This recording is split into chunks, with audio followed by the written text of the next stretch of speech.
Alô, meus amigos dos Fels, nós estamos aqui para mais uma vez um quadro diferente para vocês, que na verdade é um quadro velho, que eu fiz há muito tempo atrás e vocês pediram muito, mas agora que está estruturando mais a nossa vida aqui em Orlando, então nós resolvemos fazer para você, inspirado numa história que eu contei para o Will hoje de manhã, para vocês verem como tudo é muito realidade, e aí eu acho que vai agregar muito essa história para vocês, principalmente para você que é menosprezado, para você que não tem um olheiro, um caça-talentos do seu lado para falar para você, você é bom nisso, você pode ser um bom nadador, você pode ser um bom levantador de peso.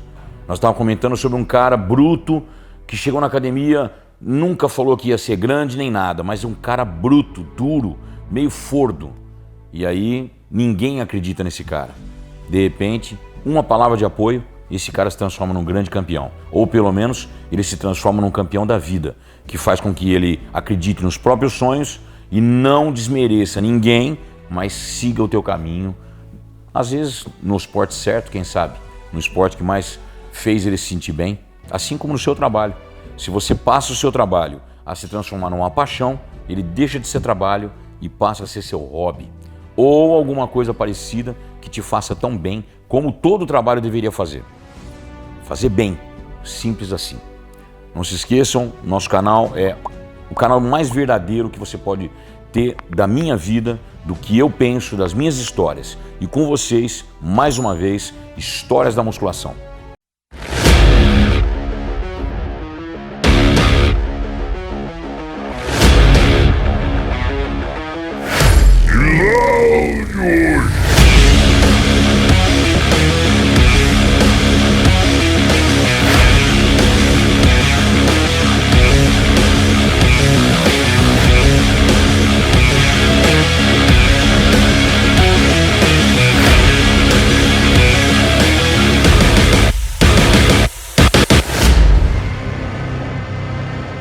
Para mim, teve a perda para as drogas recreativas, porque todo mundo confunde as drogas usadas para você ser campeão de musculação, ou ser campeão no de ciclismo, ou fazer qualquer outro tipo de artifício para você tentar ser um campeão, e as drogas recreativas, que são completamente diferentes uma da outra. Lógico que tudo é droga, tá tudo certo, eu concordo com vocês, assim como eu também tenho a noção básica do que eu faço. Desde tomar um diurético para competir, quanto tomar insulina para poder fazer supercompensação de carbo e anabolismo, o outro uma quantidade exorbitante de testosterona, etc. O seu mecanismo não me importa, o que importa é passar nesse vídeo para você que eu perdi pessoas que poderiam estar comigo hoje em dia se estivessem seguindo os padrões que eu levo para a minha vida, modéstia à parte, de tentar ser o mais saudável e ser competitivo ao mesmo tempo. Então, as drogas recreativas não deixam você seguir adiante.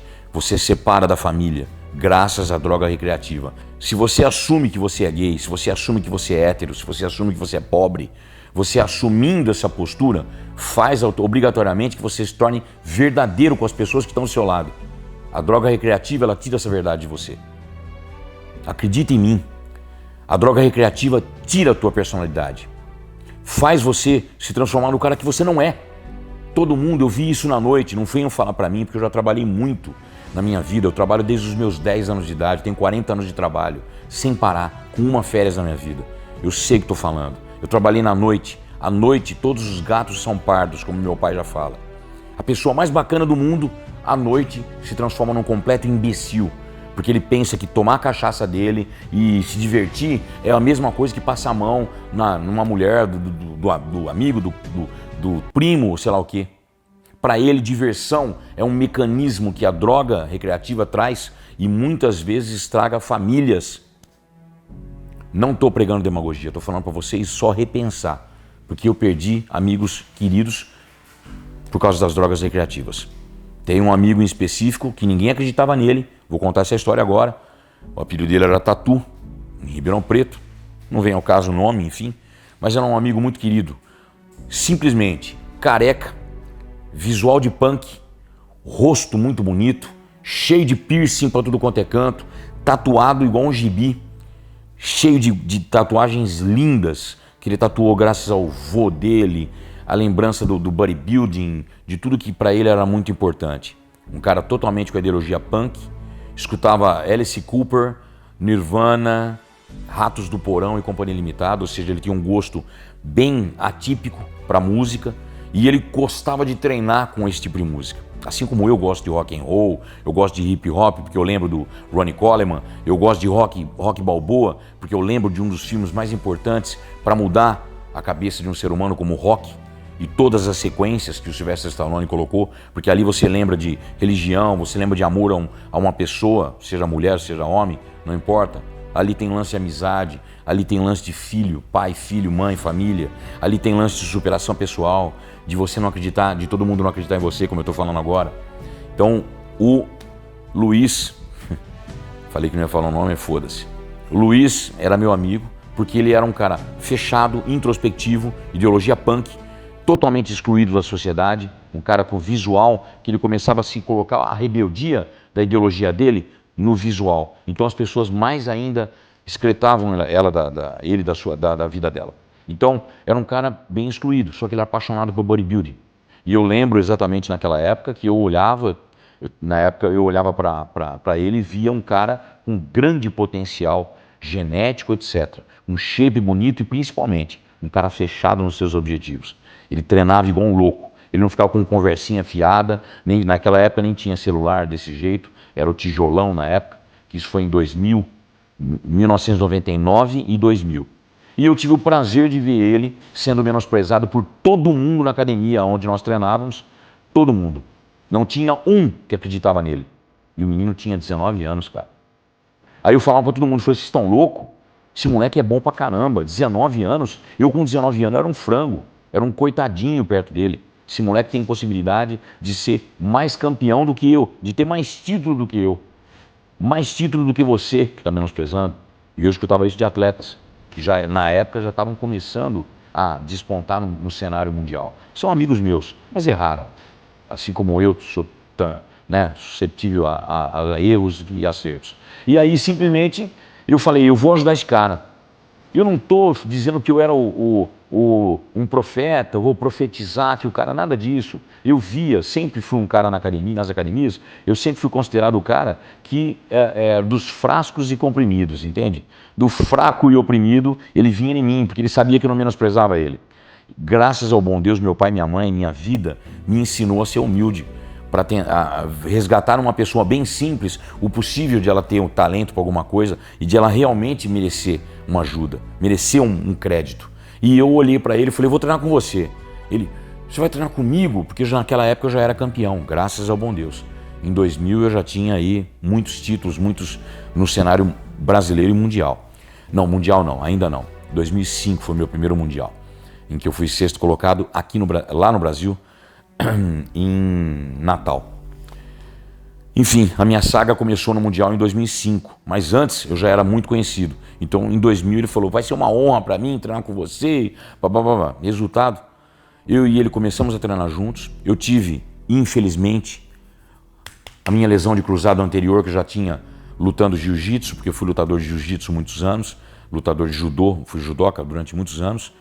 Então eu simplesmente falei que ia treinar com ele e nós chegamos a treinar muito tempo juntos, em que eu fui passando os meus truquezinhos, os detalhes, as invenções, o que algum bodybuilder profissional fazia, etc. E o moleque começou a treinar forte comigo, começou a ficar com uma capacidade física incrível, tanto que ele treinava de igual para igual comigo naquela época.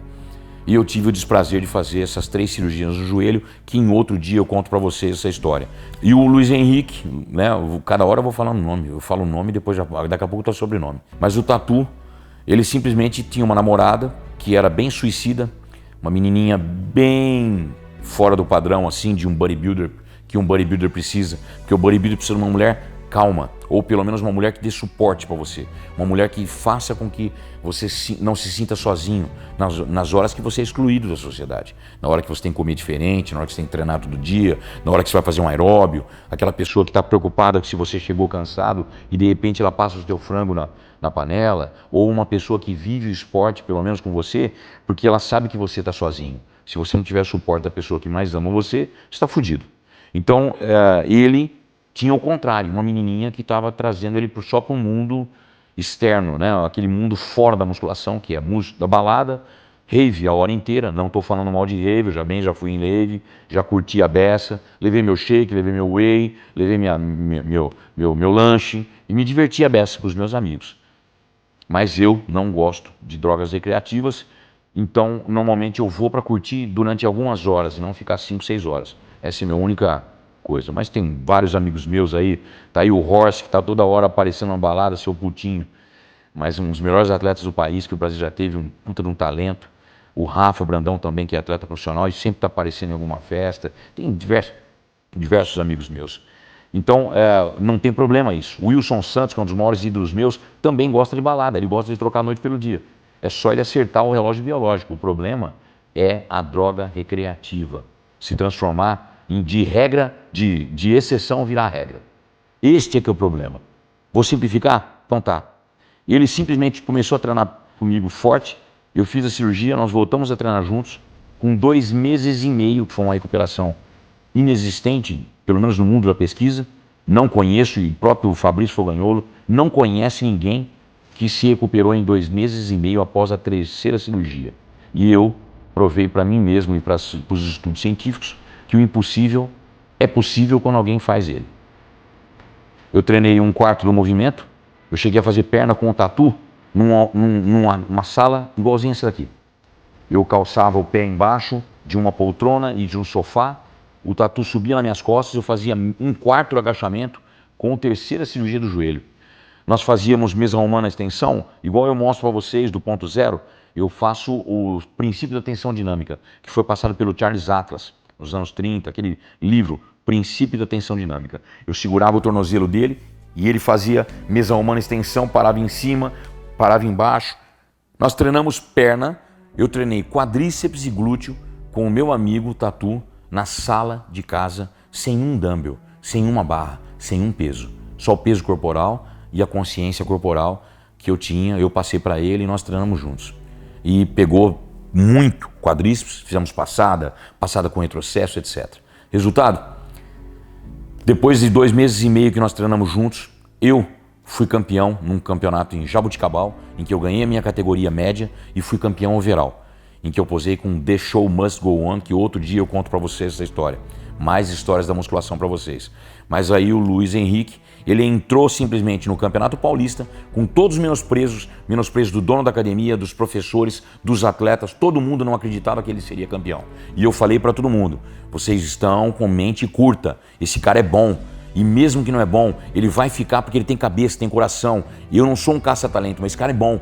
E eu treinando com ele passou a ser meu amigo, muito íntimo, um menino que eu tinha como filho, porque ele tinha na época 19 para 20 anos, e simplesmente eu falei para todo mundo, esse cara vai ter mais título que nós.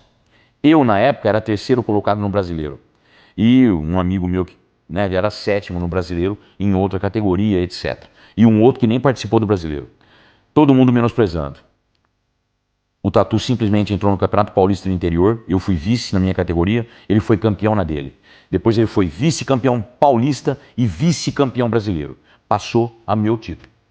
Um menino de 20 anos na época. Saiu em revistas, tem revistas Mr. Vigor e Musculação Esportiva, eu não lembro exatamente, tem Jornal da Musculação e Fitness, que é a publicação do grande Eugênio Koprowski e do Rodrigo Koprowski e da Ana Koprowski. Um beijo para vocês, meus queridos. Enfim, ele provou para todo mundo que aquilo que eu estava falando, que todo mundo estava menosprezando, que eu falava o contrário, era a verdade. O cara se transformou num vice-campeão brasileiro de musculação e passou todo mundo, inclusive as pessoas que menosprezavam ele. E hoje em dia eu posso falar que as pessoas estavam erradas e que eu estava certo.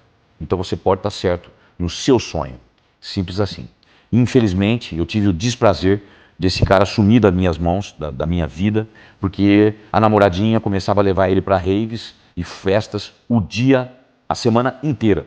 Então ele começou a tomar, na época, um grande suplemento aí de efedrina, cafeína e aspirina que deixava ligado. Ele começou a exagerar desse processo, dos termogênicos fortes, para poder trabalhar como personal trainer, porque eu ensinei ele a treinar como personal. Passei planilha, como se deve lidar com os alunos, fazer antropometria, enfim.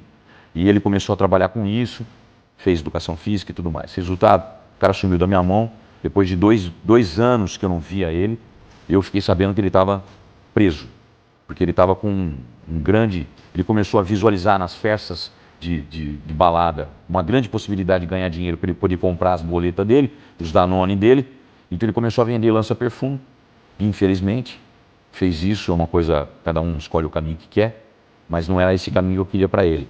Né? Eu queria ele para ele treinando comigo, fazendo aeróbio de manhã e gastando dinheiro com honestidade para o nosso esporte. Não importa, né? E ele estaria vivo até agora, eu tenho certeza. Resultado, ele ficou preso 4 meses, depois saiu e voltou, fez educação física, mas nunca mais pegou no esporte dizendo que gastava muito dinheiro. Porque a namoradinha buzinava na cabeça dele, que achava que a cachaça com o lança-perfume era mais bacana.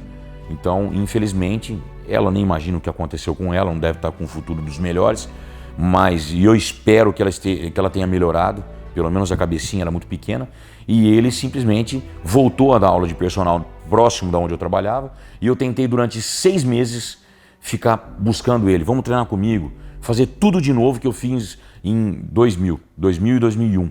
E 2001 foi o grande ano vitorioso dele. E o meu também foi vitorioso, até porque minha filha nasceu em 2001. E eu treinei com a minha filha para nascer.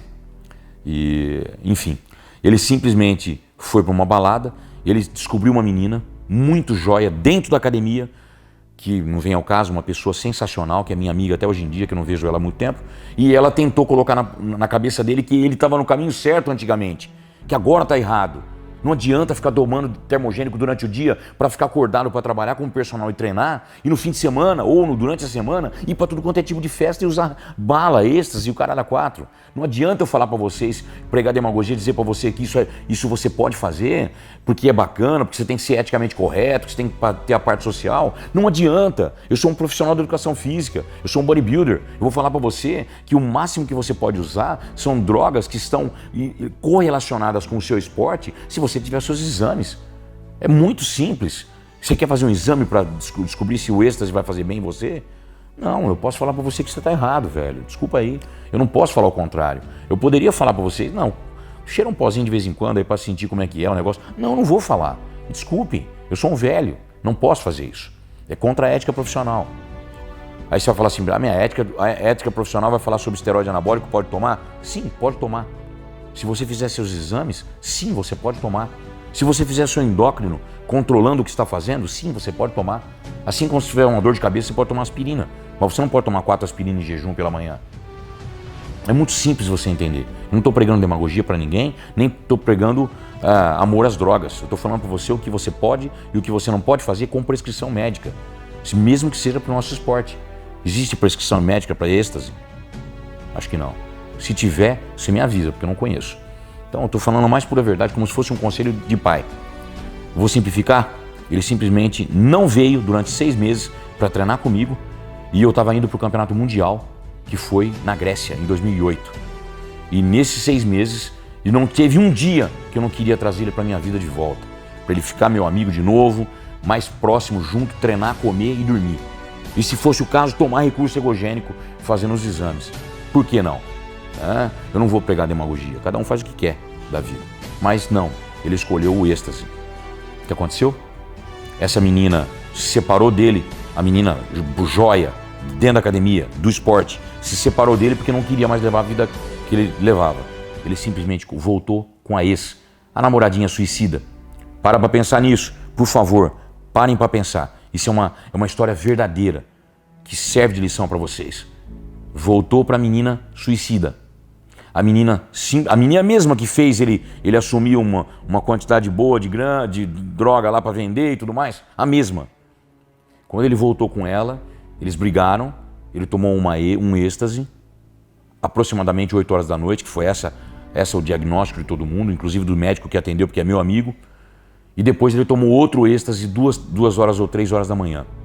Chegou às 7 da manhã, depois de dançar a noite toda, ele subiu para o 8º andar do apartamento dele, conversou com a ex-namorada, aquela boa, agradeceu ela por tudo e pulou de costas do 8º andar. Com efeito depressivo da êxtase, por exemplo. Sabe-se lá, 5 horas depois de ele ter tomado a 2ª dose alta, ele pulou do 8º. Teve politraumatismo e ficou vivo. O SAMU pegou ele e deixou ele dentro do SAMU, trataram ali mesmo, fazendo todos os procedimentos, e ele ficou sofrendo do SAMU até o hospital e no SAMU ele ficou meia hora.